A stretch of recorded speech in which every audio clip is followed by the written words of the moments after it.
আপা আপা রে, ওই আপা, কই রে আপা, জলদি আয়, দেখ কাঁঠাল নিয়ে আসছি কত বড়। আপা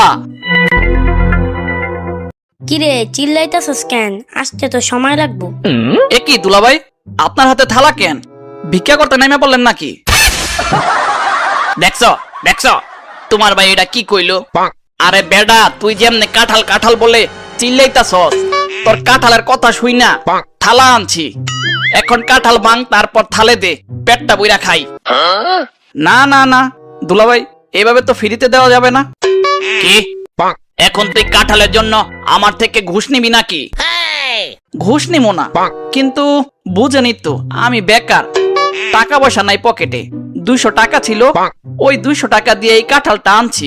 এখন যদি 100 টাকাও দিতেন তাইলে আমার উপকার হইতো। কি মামা?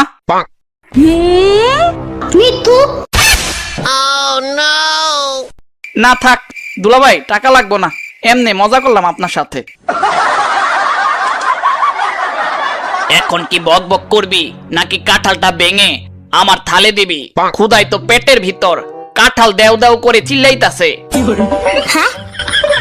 দুলাভাই আগে কোন, এই কাঁঠালে কয়টা কাঁঠালের রুয়া থাকবে?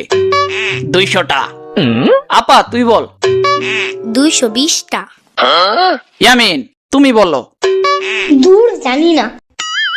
আমি গ্যারান্টি দেয়া কইতে পারি, এই কাঁঠালের ভিতরে 300 রুয়া তো থাকবেই। উফু। ফাও পেচাল বাদ দিয়া কাঁঠাল ভাঙবি। আরে চাইতেন না, ভাঙতাছি।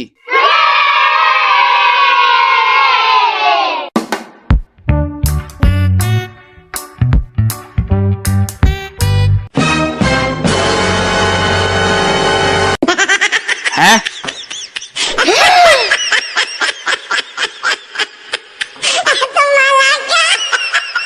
কিরে, এত চাপা মারলি এই পচা কাঁঠালের জন্য?